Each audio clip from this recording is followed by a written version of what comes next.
This is an NBC News special report. Here's Craig Melvin. And a good Monday morning to you. We're coming on the air with breaking news. We're standing by for an update on the war in Iran. The U.S. military carrying out more than 1,000 strikes inside that country. Defense Secretary Pete Hegseth about to start speaking there at the Pentagon just moments from now. First, though, let's go to Garrett Haake. He is standing by for us at the White House. Garrett, apologies in advance if I have to cut you off when the Defense Secretary starts. But we heard from President Trump over the weekend that he expects that this is a mission that could last somewhere between 4 and 5 weeks. The president also saying that dozens of Iranian leaders have been killed so far. What can we expect to hear from this news conference that's about to start? Actually, Garrett, save your answer for the other side. Here's Defense Secretary Pete Hegseth. Let's listen in. Well, good morning. We just finished an update with Admiral Brad Cooper, the CENTCOM commander, across the CENTCOM AOR, our leadership and troops, as you would expect, doing a fantastic job. 2 days ago, under the direction and direct orders of President Donald J. Trump, the Department of War launched Operation Epic Fury, the most lethal, most complex, and most precise aerial operation in history. For 47 long years, the expansionist and Islamist regime in Tehran has waged a savage, one-sided war against America. They didn't always declare it openly, except for their constant chants of death to America. They did it through the blood of our people. Car bombs in Beirut, rocket attacks on our ships, murders at our embassies, roadside bombs in Iraq and Afghanistan, funded and armed by Iranian Quds Force and IRGC killers. My generation of veterans carry the names of brothers who never came home, brothers butchered by Iranian-backed roadside bombs and well-armed militias, thousands of our own. We didn't start this war, but under President Trump, we are finishing it. Their war on Americans has become our retribution against their Ayatollah and his death cult. It took the 47th president, a fighter who always puts America first, to finally draw the line after 47 years of Iranian belligerence. He reminded the world, as he has time and time again, being an American means something unbreakable. If you kill Americans, if you threaten Americans anywhere on earth, we will hunt you down without apology and without hesitation, and we will kill you. President Trump has also been very consistent. Crazy regimes like Iran, hell-bent on prophetic Islamist delusions, cannot have nuclear weapons. It's common sense.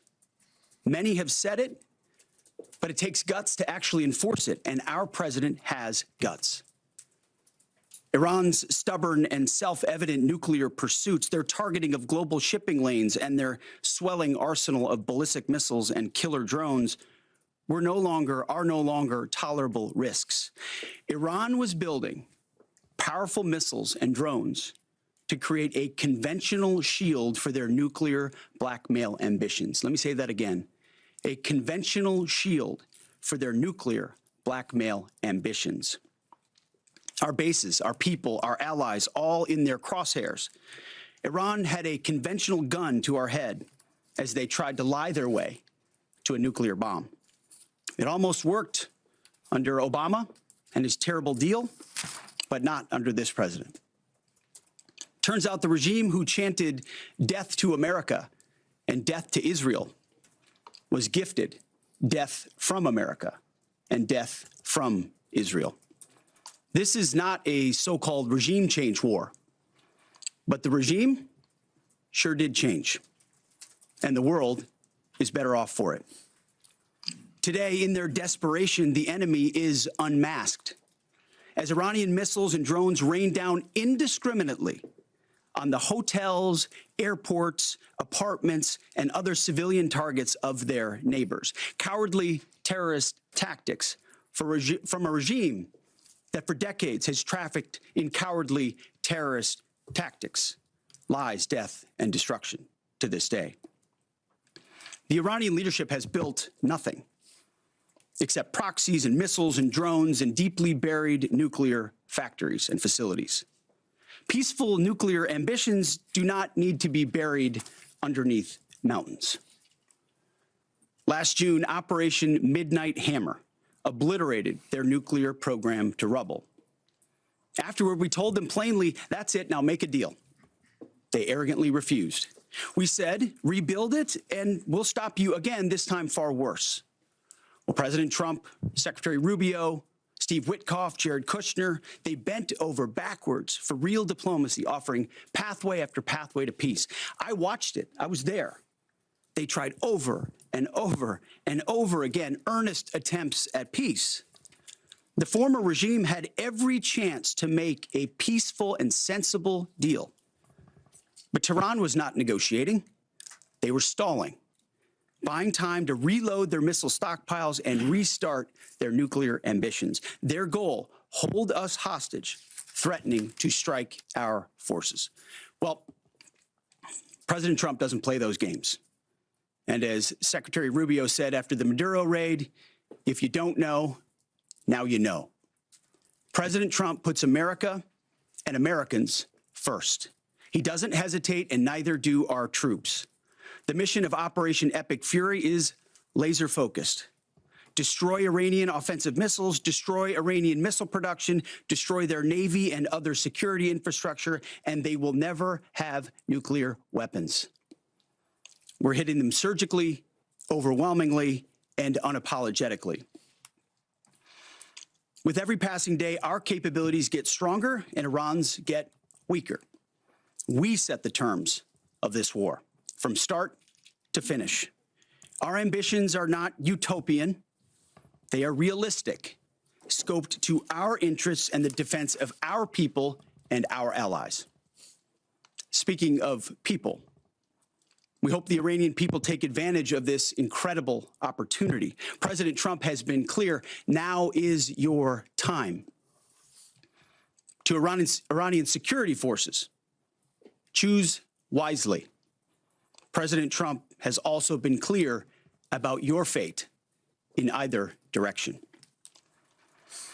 To the media outlets and political left screaming endless wars, stop. This is not Iraq. This is not endless. I was there for both. Our generation knows better, and so does this president. He called the last 20 years of nation-building wars dumb, and he's right. This is the opposite. This operation is a clear, devastating, decisive mission. Destroy the missile threat, destroy the Navy, no nukes. Israel has clear missions as well, for which we are grateful. Capable partners, as we've said since the beginning, capable partners are good partners. Unlike so many of our traditional allies who wring their hands and clutch their pearls, hemming and hawing about the use of force. America, regardless of what so-called international institutions say, is unleashing the most lethal and precise air power campaign in history. B-2s, fighters, drones, missiles, and of course, classified effects. All on our terms, with maximum authorities. No stupid rules of engagement, no nation-building quagmire, no democracy-building exercise, no politically correct wars. We fight to win, and we don't waste time or lives. As the president warned, an effort of this scope will include casualties. War is hell, and always will be. A grateful nation honors the 4 Americans we have lost thus far and those injured. The absolute best of America. May we prosecute the remainder of this operation in a manner that honors them.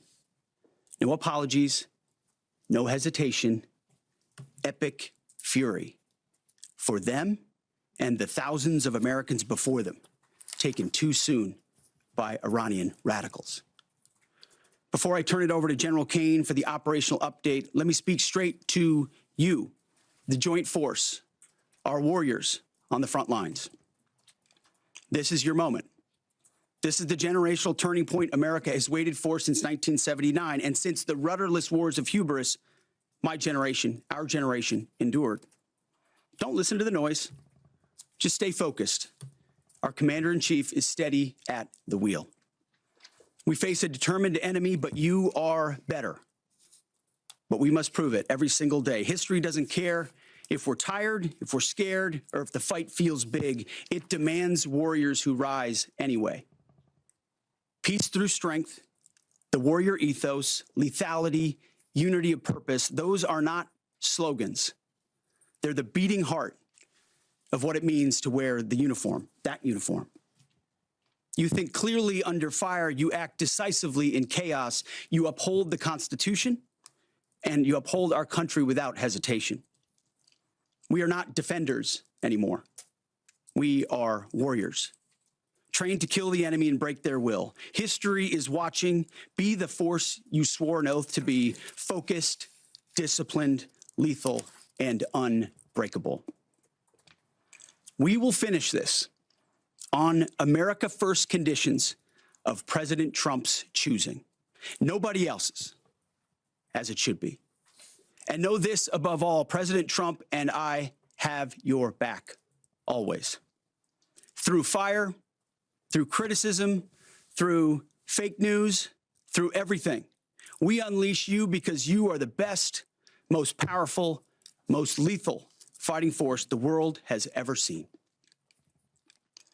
May Almighty God watch over you and his providential arms of protection extend over you. Godspeed, warriors, and keep going. General Kane, over to you. Thank you, Mr. Secretary, and good morning, everyone. The purpose of my portion of the briefing today is to update you and the American people on the actions taken thus far. The briefing will discuss the preparation, the planning, setting the force, the early operations, and how we're assessing the progress thus far.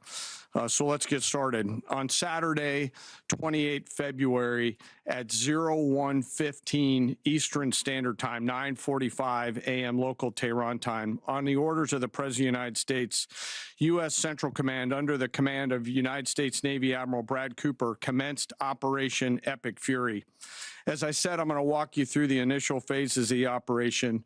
But first, I want to express my deep condolences and the condolences of the Joint Force to the Department of War personnel killed and wounded in actions thus far. As the Secretary said, they're heroes and represent the best of our nation has to offer. They're true examples of what selfless service means. Our deepest and heartfelt condolences are with their families, their friends, and their units. We grieve with you, and we will never forget you. Additionally, I stand here before you today grateful for each service member, planner, logistician, operator across our joint force, for our Department of War civilians, our intelligence community teammates, our interagency teammates who continue to stand in harm's way alongside us. I am proud of all of you as you take the fight to the enemy, and we are the best in the world at integrating, period. I want to extend my personal gratitude to the dedicated commanders and senior enlisted leaders and the enlisted members of the Joint Force who are fighting this fight across the CENTCOM AOR. In addition to Admiral Cooper and Fleet Master Chief Compton, I want to highlight a few today. U.S. Army Central Command Commander Lieutenant General Pat Frank, who, along with his team, are fighting the counter-missile and counter-drone fight. United States Navy Central Command Commander Vice Admiral Kurt Renshaw and his team, who are engaged with the Iranian Navy and projecting American naval combat power from the seas. And United States Air Force Central Command Commander Lieutenant General Derek France and his leadership team, who are crushing Iranian targets from the air. I want to highlight the support to the CENTCOM fight from other combatant commands who are directly involved with this effort, to include U.S. Spacecom, U.S. Cybercom, and U.S. UCOM. I also want to specifically call out United States Transportation Command and U.S. STRATCOM for their contributions to this fight. We cannot project American combat power at the time and place of our choosing without both. And finally, I want to express how deeply thankful I am for the continued service and sacrifice of the entire Joint Force and their families.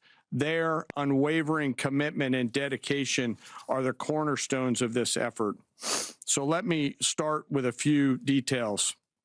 First, to be clear, as the Secretary said, this is not a single overnight operation. The military objectives that CENTCOM and the Joint Force have been tasked with will take some time to achieve, and in some cases will be difficult and gritty work. We expect to take additional losses, and as always, we will work to minimize U.S. losses. But as the Secretary said, this is major combat operations. So let me talk about the preparation and the planning. On February 28th, the full strength of America's armed forces came together in a unified purpose against a capable and determined adversary. The United States Army, Navy, Marine Corps, Air Force, Space Force, Coast Guard, and our reserve components integrated across our combatant commands and began coordinated operations with the Israeli armed forces of an unprecedented scale. As the Secretary laid out, our military objectives are clear.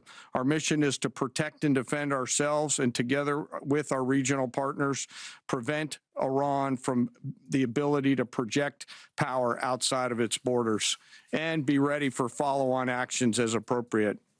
Across every domain, land, air, sea, cyber, the U.S. Joint Force delivered synchronized and layered effects designed to disrupt, degrade, deny, and destroy Iran's ability to conduct and sustain combat operations. On the U.S. side, this marked the culmination of months and in some cases years of deliberate planning and refinement against this particular target set.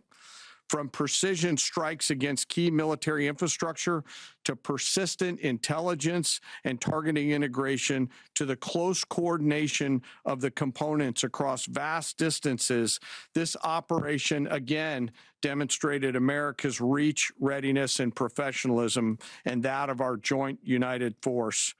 It was historic not only in the operational scope, but in the level of joint integration displayed across every element of the joint force. And as I said earlier, this work is just beginning and will continue. So now to talk a little bit about setting the force and setting the theater. On the order of the Secretary of War over the last 30 days to reinforce deterrence and provide the President with credible options should action be required, the Joint Force began to systematically reposition assets and personnel across the region. These movements ensured that U.S. forces remained postured, protected, and ready to respond decisively for any emerging threat. This deployment included thousands of service members from all branches, hundreds of advanced fourth and fifth generation fighters, dozens of refueling tankers, the Lincoln and Ford Carrier Strike Group and their embarked air wings, sustained flow of munitions, fuel, supplies, all supported with command and control, intelligence, surveillance, and reconnaissance network. And the flow of forces continues today. In fact, Admiral Cooper will receive additional forces even today. This rapid buildup of forces demonstrated the Joint Forces' ability to adapt and project power at the time and place of our nation's choosing. I want to highlight a couple specific cases for you. The Gerald R. Ford Carrier Strike Group, which many of you know was down in the Western Hemisphere, redeployed across the Atlantic to set the theater. The ship, her crew, their families, and the entire strike group took a deep breath and, as they always do, began planning to conduct combat operations. The integrated Reserve and National Guard forces have continued to demonstrate the value of America's reserve forces, including the Wisconsin Army National Guard operating in Kuwait and Iraq, and Air National Guard units from a variety of states to include Vermont and Virginia. In the case of the Vermont Air National Guard and the 158th Fighter Wing, they were mobilized for Operation Absolute Resolve and then were tasked to take their F-35As across the Atlantic instead of going home to be prepared to support this operation. The same is with our Air National Guard and Air Force Reserve Command tanker and mobility forces who stepped right out of their civilian jobs to deploy and to protect the region. Lastly, I want to highlight the unsung heroes of warfare, our American logisticians and sustainment force, those who quietly work every day behind the scenes to project and sustain America's combat power. Our leaders from World War II were right when they said professionals do logistics. As regional tensions rose, the Joint Force elevated our force protection measures on the order of the Secretary and repositioned discreetly civilians and non-essential personnel designed to ensure the safety and security of our Joint Force. By the time operations began, only essential forces remained on our bases and in theater, all ready, capable to respond. So now let me move to H hour. At 3:38 p.m. on Friday, February 27th, the United States Central Command, through the Secretary of War, received the final go order from President Trump. The president directed, and I quote, "Operation Epic Fury is approved. No aborts. Good luck," close quote. In the region, every element of the Joint Force made their final preparations. Air defense batteries readied themselves, checking their systems to respond to Iranian attacks. Pilots and crews rehearsed their strike packages for the final time. Air crews began loading their final weapons, and 2 carrier strike groups began to move towards their launching points. Across the globe, our operations centers came alive in Tampa, Florida, here at the Pentagon, and of course forward in the Central Command AOR. As always, operational security was paramount as we sought to maintain and sustain the element of surprise. This operation was highly classified so that at H hour, the enemy would see one thing: speed, surprise, and violence of action. The first movers were U.S. Cybercom and U.S. Spacecom, layering non-kinetic effects, disrupting and degrading and blinding Iran's ability to see, communicate, and respond. At H hour, the beginning of major combat operations, 01:15 local Eastern Daylight Time, 9:45 local AM Tehran time, as dawn crept up across the Central Command AOR, the skies surged to life. More than 100 aircraft launched from land, sea, fighters, tankers, airborne early warning, electronic attack, bombers from the States, and unmanned platforms, forming a single synchronized wave. This was a daylight strike based on a trigger event conducted by the Israeli Defense Forces, enabled by the U.S. intelligence community. The first shooters at sea were Tomahawks unleashed by the United States Navy, closed in on Iranian naval forces, and began to conduct strikes across the southern flank in Iran. On the ground, forces fired precision standoff weapons, measured, deliberate, precise, and lethal. This was a massive, overwhelming attack across all domains of warfare, striking more than 1,000 targets in the first 24 hours. We are now roughly 57 hours into the operation. In the initial phase, CENTCOM's focus was systematic targeting of Iranians' command and control infrastructure, naval forces, ballistic missile sites, and intelligence infrastructure designed to daze and confuse them. Coordinated space and cyber operations effectively disrupted communications and sensor networks across the area of responsibility, leaving the adversary without the ability to see, coordinate, or respond effectively. The combined impact of these strikes, swift, precise, and overwhelming, has resulted in the establishment of local air superiority. This air superiority will not only enhance the protection of our forces, but also allow them to continue the work over Iran. Over the course of the last 2 days, the Joint Force has launched hundreds of missions from land and sea and delivered tens of thousands of pieces of ordnance. The effort continues to scale. This included American B-2 bombers, which again, similar to Midnight Hammer, flew a 37-hour round-trip sortie from the continental United States, dropping precision, penetrating munitions on Iranian underground facilities across the southern flank and slightly deeper. Additionally, Israel has separately executed hundreds of sorties against hundreds of targets. Beyond Air Force and Navy aircraft strike packages, coordinated salvos of precision standoff weapons from across the region have neutralized hundreds of pre-planned targets. As I mentioned earlier, in support of these kinetic operations, U.S. Cybercom and Spacecom have continuously layered effects to disrupt, disorient, and confuse the enemy. I will note that this operation had several combat firsts, which I'll allow at some point in the future Admiral Cooper to talk about since he owns the AOR. While we've prosecuted a relentless offensive campaign, our defense has been equally important. Across the theater, operations have remained steady and disciplined. Once again, our integrated air and missile defense network is performing exactly as it's intended.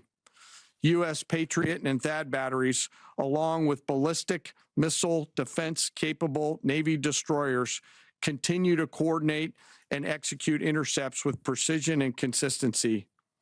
I wish that every American could hear the voice communications like I have as these joint operations centers remain calm, focused, and cool while executing under fire over and over again.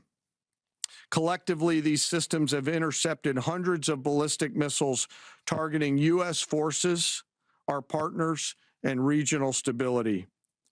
The threat from one-way attack UAVs has remained persistent. Our systems have proven effective in countering these platforms, engaging targets rapidly. Each intercept represents hundreds of hours of training, readiness, and technology all coming together to work as designed. We will remain vigilant in the counter UAV fight. And the defense of the region is not ours alone. As the threat grew, our partners surged in beside us. Air defense batteries in Qatar, the UAE, Kuwait, Jordan, and Saudi Arabia joined the fight, proof positive that years of training, trust, and hard-earned integration pay off. I am aware of the loss of 3 U.S. Air Force F-15Es overnight in the region.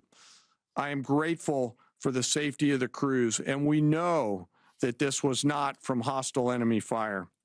As this matter's under investigation, I'll not comment further on this. Let me close. Operations will remain active across the theater and across the globe. The U.S. forces are postured not only to maintain pressure, but to respond and adapt as required. Operation Epic Fury stands as a reminder of what the United States military uniquely delivers: the ability to project power on a global scale with speed, surprise, precision, and overwhelming force when and where our nation requires it. What we've demonstrated over the past several days reflects years of investment in readiness, joint integration, and professionalism of the joint force. As major combat operations continue across CENTCOM, we remain engaged globally.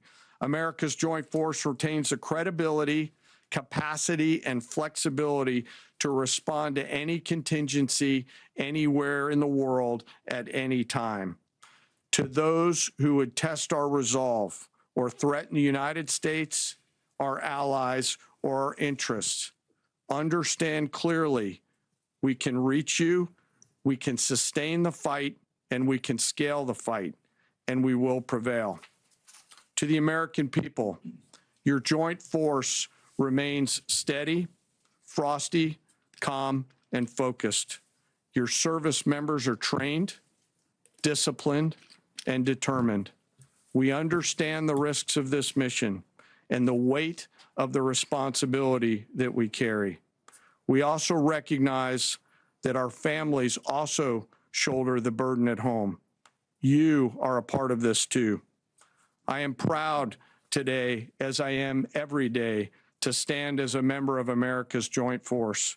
There is no mission too complex, no distance too great, and no adversary too determined for the men and women who wear our nation's uniform. We mourn our fallen, we honor their families, and we continue our mission with focus, unity, and strength. And now I'm happy to take any questions. Thank you, Mr. Chairman. Right here. Go ahead. Thank you for your time. What percentage of Iranian long-straight capabilities are still in the fight, and what is our exit strategy here, and when will it be deployed? Well, they have long-range strike capabilities, which we are hyper-focused on. The brief we got just this morning, Admiral Cooper knows exactly and precisely what kind of threat matrix he's looking at, the way they might change their techniques, and how we adapt to that. So we're making sure the theater commander has absolutely everything he needs. I mean, one of the things the chairman mentioned is for months and months, even before we built up, we ensured that we had maximum defensive capabilities in theater to allow the president the decision space in the future. So even before this buildup in the last 30 days, we discreetly brought defensive assets in to make sure, understanding that there are Iranian capabilities. As far as time frame, I would never hang a time frame from our perspective. The commander-in-chief sets the op tempo and terms of this fight. As I said, it's on his terms, and we'll make sure that Admiral Cooper and his team have everything they need, not just to defend. I mean, the best defense is good offense. And so we're aggressively pushing into that airspace over that southern flank to ensure that we control it and we destroy anything that moves that would attempt to shoot us. Think of it as shooting the archer instead of the arrows. That's where we want to be. And we have the kind of exquisite intelligence to get over the top, find that and destroy it. It won't happen overnight. This is a big battle space with a lot of capabilities. That's part of the reason why it's such a threat to us. That's why I talk about conventional umbrella to blackmail nuclear ambitions. They were building up this conventional arsenal in order to ensure that no one would ever block them from their ability to get nuclear weapons. So we're very clear-eyed about the nature of this Iranian threat, and we're going to get after it. I don't know if you have anything to add to that, Mr. Chairman. Thank you for the question. The only thing I'll add is that unlike an operation, a single operation like Midnight Hammer or Absolute Resolve, it'll take some time for us to conduct battle damage assessment, and the targeting cycle that CENTCOM will run will take those things into effect. Admiral Cooper will adjust his plan and fires accordingly to ensure that we're attriting that. He's focused on long-range strike capability coming out of the enemy, and that's a key and essential part of it. Of the capabilities that still exist from the enemy front? Yeah, that's what I mean when I say we're still doing BDA. Normally we'd be able to see a singular thing and we'd assess pretty quickly. He's doing offense and assessment simultaneously, so it'll take longer for us to assess than it would in a single operation. Secretary Hegseth, thank you. Reagan Reese with the Daily Caller. Two questions for you. The president said yesterday in his video message that we will leave Iran when we complete all of our objectives. What are our objectives? And can you share more information on how the soldiers who were killed were killed? Well, I laid out the objectives, as did the chairman. They're completely nested. I mean, Iran has an ability to project power against us and our allies in ways that we can't tolerate. So whether that's ballistic missiles and drones, so offensive capabilities, effectively their Navy, which would attempt to set other terms and impose different costs, drone capabilities, which we laid out there. And ultimately, though, this tying it back to Midnight Hammer, the president has been willing to make a deal. You can't have a nuclear bomb. Radical Islamists can't have a nuclear bomb that they wield against the world. He gave them every single opportunity. Then we precisely took it away. And even then, after that, they didn't have that. They didn't come to the table with a willingness to give it away. So ultimately, those nuclear ambitions, which never ceased, are something that had to be addressed as well. So that's a discrete sense of what's being addressed here to ensure that they can't use that conventional umbrella to continue a pursuit of nuclear ambitions. And then as it pertains to the U.S. casualties, that particular incident was, you have air defenses and the lot's coming in and you hit most of it, and we absolutely do. We have incredible air defenders. Every once in a while you might have one, unfortunately we call it a squirter that makes its way through, and in that particular case it happened to hit a tactical operations center that was fortified, but these are powerful weapons. So we certainly will do, as I said, moments like that, as we remember them and we take care of them and take care of their families, only stiffen our resolve to ensure that we do this properly. Thank you. Yep. Right here. Thank you, Secretary Hegseth. I had two questions for you. First, are there currently any American boots on the ground in Iran? No, but we're not going to go into the exercise of what we will or will not do. I think It's one of those fallacies for a long time that this department or presidents or others should tell the American people, this, and our enemies, by the way, here's exactly what we'll do. Here's exactly how long we'll go. Here's exactly how far we'll go. Here's what we're willing to do and not do. It's foolishness. And so President Trump ensures that our enemies understand we'll go as far as we need to go to advance American interests. But we're not dumb about it. You don't have to roll 200,000 people in there and stay for 20 years. We've proven that you can achieve objectives that advance American interests without being foolish about it. Now, will we be bold about it? Are we willing to be decisive about it? Do we put months and months of planning into what kind of effects we want to achieve? Absolutely. But going forward, why in the world would we tell you, the enemy, anybody, what we will or will not do in pursuit of an objective? We fight to win. We fight to achieve the objectives the President of the United States has laid out, and we will do so unapologetically. Thank you. Is there any significance to Israel carrying out the strike to kill the Ayatollah? And I wanted to know, what was your immediate reaction to finding out about his killing? I think Israel did a great job in the conduct of that operation. President Trump put a 4-week timeline right on here. it. Are you Please. saying that's wrong? Yeah, thank you. You mentioned during the briefing, General Kane, that there would be additional troops sent to the region. Could you say how many troops currently are involved in this operation and how many additional troops are planned to go in this next phase? I don't want to talk specifics because that would tip the enemy off. We have more tactical aviation flowing into theater just based on the time it took to get it out there. I think we're just about where we want to be in terms of total combat capacity and total combat power for Admiral Cooper. One of the things, though, that a commander, he'll consistently assess the trajectory of the campaign. Is he on or off trajectory? And then make an ask of the joint force, which will then develop options for consideration by the Secretary and the President to either increase or in some cases decrease the amount of combat capability that we have over there. I heard the question about 4 weeks. It's the typical NBC sort of gotcha type question. President Trump has all the latitude in the world to talk about how long it may or may not take. 4 weeks, 2 weeks, 6 weeks. It could move up. It could move back.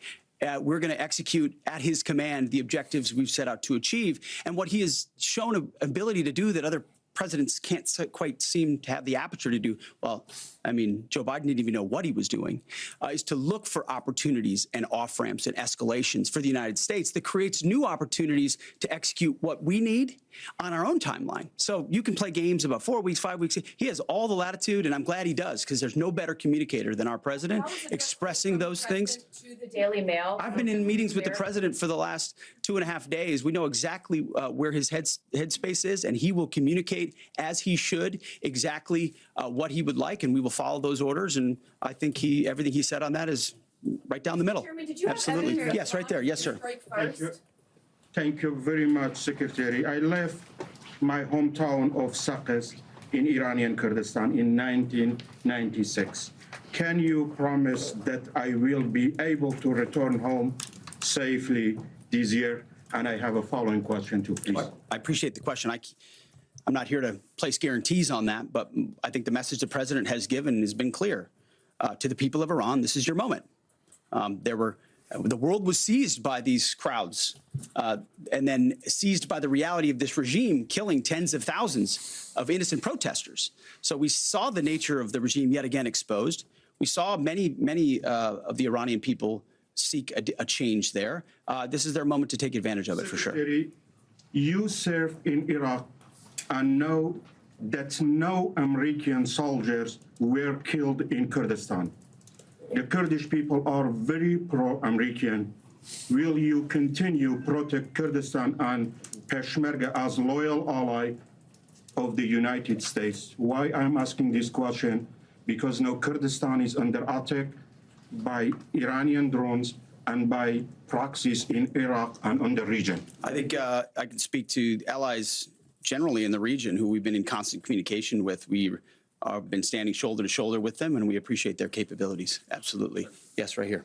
Hi, thank you. Cameron Arkin with the Daily Wire. My question is about some of the domestic threats, if any, regarding this right now. Have there been any concerns about Iranian sleeper cells, and kind of what has the Trump administration been doing to kind of monitor these threats? Across the interagency in full coordination. Of course, we're paying attention to any potentialities there. This is a former regime, that seeks to export that ideology and try to sow terror. We're ready for that. We've seen these types of folks before, and the American people can rest assured that we're vigilant on that. How do you keep Secretary, thank you. Kind of a follow-up on that last question. There was just this, what appears to be a terrorist attack in Austin yesterday. How, does that change the operation at all? What effect does that have? And it doesn't change the operation at all, and I know the authorities are executing exactly the way they should. Secretary Hegseth, and one for Chairman Kane as well. I understand, to your point here, that you don't want to broadcast everything for our adversaries to hear, but the American people also want to know what they're sending their men and women to war for. Is there a concern of this spiraling into a longer war? And then one for the chairman when you're done. Did you not hear my remarks? I mean, we're ensuring the mission gets accomplished, but we are very clear-eyed, as the president has been, unlike other presidents, about the foolish policies of the past that recklessly pulled us in to things that were not tethered to actual clear objectives. So we know we have plans, we have generals, we have chairmen, we have commanders, CENTCOM commanders, Admiral Cooper, who's executing very deliberately to ensure outcomes that I laid out are accomplished. But we would never, in front of a press pool, lay out how long that may take. The mission for our warfighters, which is what matters to us, is very, very clear. And they're executing it right now violently. And just for the chairman quickly, I have one for the chairman. You said this is not a one-night operation. It will take time to achieve the goals. What would be the goal line here for you? I think the Secretary laid out the military objectives, and that's what we execute against is the military objectives. Last one right here. Enriched uranium is. Thank you, sir. As you've said, there are a large amount of U.S. service members that are in harm's way right now. What is your prayer for them? First of all, my prayer for them is that I do pray for them. My wife prays for them. Our family prays for them. Our cabinet prays for them. None of this is done on a whim. Having been in their boots, having been in their shoes, having been in their flight suits, I know we think about them with every decision that we make and every recommendation that we make to the President of the United States. Those recommendations are made prayerfully. And when I pray every day for them and for this mission, I pray simply for the biblical wisdom to see what is right and the courage to do it. It's going to take courage to follow through on this. There's going to be a lot of noise, and we pray for that, and we hope all of you do as well. Thank you very much. Appreciate it. Thank you.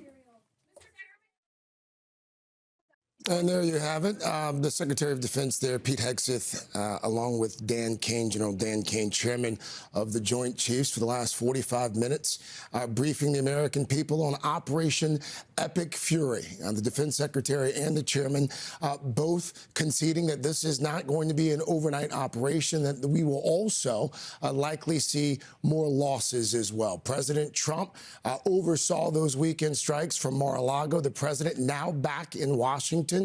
Our senior White House correspondent, Garrett Haake, he is live outside of the White House this morning. And Garrett, I know you were listening as well over the last 45 minutes. It was interesting to hear sort of the timeline.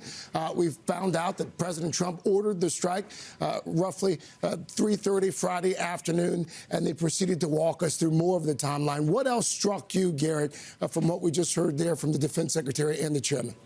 Yeah, that timeline notable, Craig, as the president was traveling on Friday to Texas and back. At the time was sort of publicly ruminating on what his options were as related to Iran, well after he had made the decision, in fact, to strike. I thought both the chairman and the Secretary of Defense were much more clear on the military objectives and on sort of the political circumstances here. You heard Secretary Hegseth say that the goals of this operation are to eliminate Iran's missiles, their missile production capability, their navy, and anything that remains of their nuclear problem, to essentially prevent Iran from projecting strength or violence anywhere beyond its borders, and that those operations will take some time. You heard from General Kane about the various assets that are in place and the efforts that were taken to put them in place over the preceding weeks to make this operation as successful as they believe it has been so far. We also heard, again, from the purely kind of military perspective here, the cause of those now 4 U.S. casualties, those 4 U.S. service members killed killed thus far in this were struck at a tactical operations center that was hit, they say, by Iranian missile. On the political ramifications of this, the points were far less clear. You heard Secretary Hegseth say this is not a war of regime change, but noting that the regime has in fact changed, is in the process of changing. He said at the outset that the U.S. didn't start this war. I think that's something that will be greeted with skepticism around the world, suggesting that the timeline here stretches back to the Iranian Revolution back in the 70s, and also sort of pre-butting the idea that this could become another endless war in the Middle East, suggesting that this generation, in his words, knows better. Craig, I think that's something that a lot of folks have questions about and that we're just going to have to continue to see as this develops. Finally, I was struck by Secretary Hegseth's answer to the question about U.S. boots on the ground, telling the reporter who asked it, no, there are no boots on the ground now, but also going on to say, essentially, we wouldn't necessarily tell you if there are, that the Pentagon is not going to be giving every operational detail here. Again, I think these are all things that could potentially have a long tail if, as the president has said, this conflict goes 4 to 5 weeks or more. Craig? It was also interesting, Garrett, to hear the defense secretary go out of his way twice to essentially call on the Iranian people to take to the streets. He said at one point, quote, "We hope the Iranian people take advantage of this opportunity. This is your moment."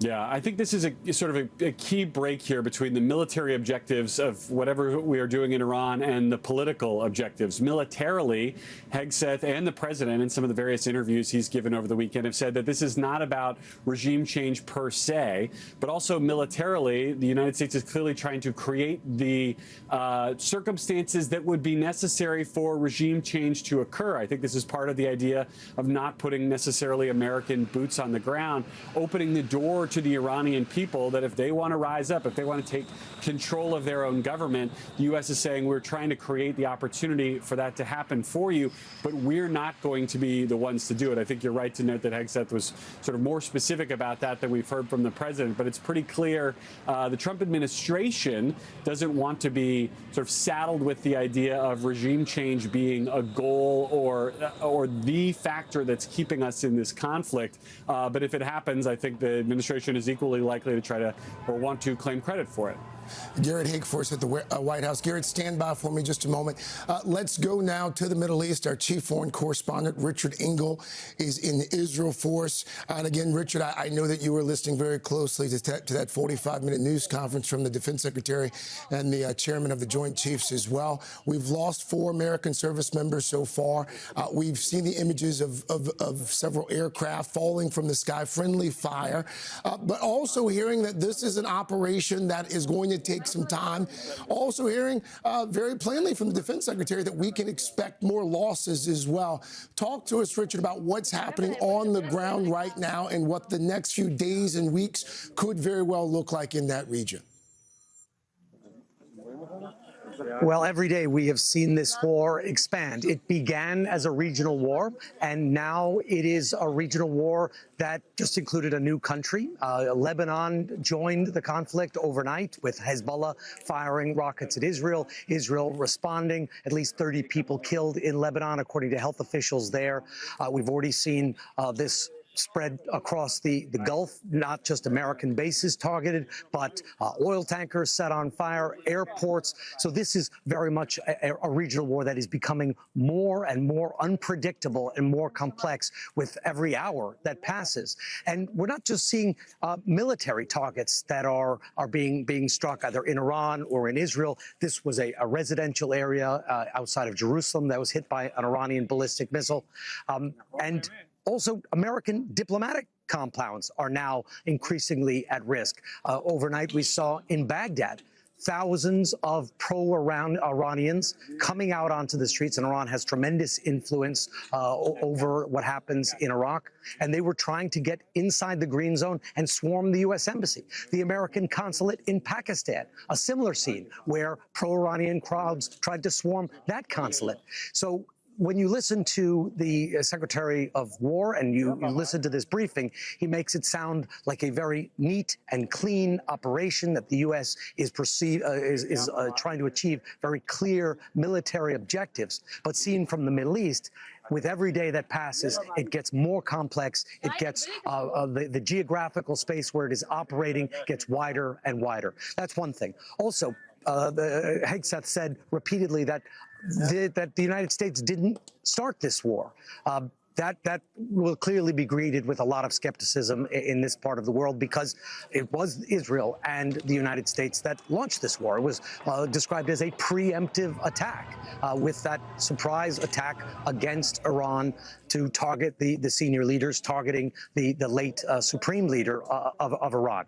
When he talked about how it was Iran that started the war, he talked about old grievances going back to 1979, when the Islamic revolutionary government overthrew the Shah. He talked about revenge for the IED attacks that Iran and Iranian-backed militias carried out against U.S. troops in Iraq. So it seems that this is more old grievances meeting an opportunity and meeting a president of the United States and a prime minister of Israel who are willing to act on those old grievances. Richard, we've got about a minute or two left here. I know that you were actually in Iran last month. Let's talk for a moment here about what the future in that country could look like now that the supreme leader is dead. Of course, we saw the uprising there a few weeks ago, tens of thousands killed, by the way, as a result of that uprising. What could, short-term and long-term, what could the future look like in Iran? Well, right now, in Iran, there is a lot of confusion. There is a lot of panic. The government is starting to fracture. I've been told by multiple sources that the government no longer fully controls all of its armed forces, that some Iranian units have effectively gone underground. They've cut off communications. They are carrying out military orders that they were given by the previous leader, the supreme leader, and since they are out of contact, they are operating independently and therefore very difficult to stop. There is a lot of anger in Iran with this government. The government was extremely unpopular, but that doesn't mean smashing the government, taking its weapons away, sinking its navy is going to lead to a smooth transition of power. Smashing something and hoping for the best does not appear to be a recipe for long-term stability in Iran or across this region. What are the Iranians capable of from a military standpoint in terms of the response? Well, we are not seeing the Iranian response against Israel intensify. In fact, today and late into yesterday, we are seeing fewer and fewer Iranian attacks. On the first day, Iran responded very quickly. Iran still does have some capability, but for now, most of the destructive attacks, most of its effective attacks, unlike this one, this was a devastating attack. At least 9 people were killed here, but most of them seem to be directed at the Gulf countries, at airports, at apartment buildings, targets that are very easy to hit. But Iran does have some capability, but I think it is losing those capabilities day by day. A look there at where the Iranians have struck so far. As you can see, there are a number of U.S. military bases in the region already hit. Our chief foreign correspondent, Richard Engel, there for us in the region. Richard, thank you. And Garrett Hake, of course, from the White House. Garrett, thank you as well. And again, just concluding that Pentagon briefing, roughly 45 minutes from the Secretary of Defense and the chairman of the Joint Chiefs of Staff, giving us an update on what has been dubbed Operation Epic Fury, both acknowledging this is not a mission that is going to necessarily be short and that there will be more U.S. service members who lose their lives as a result. That concludes this NBC News special report. Much more throughout the day. For the very latest, head to NBC News Now and NBCnews.com. For now, I'm Craig Melvin here in New York. Thank you for watching.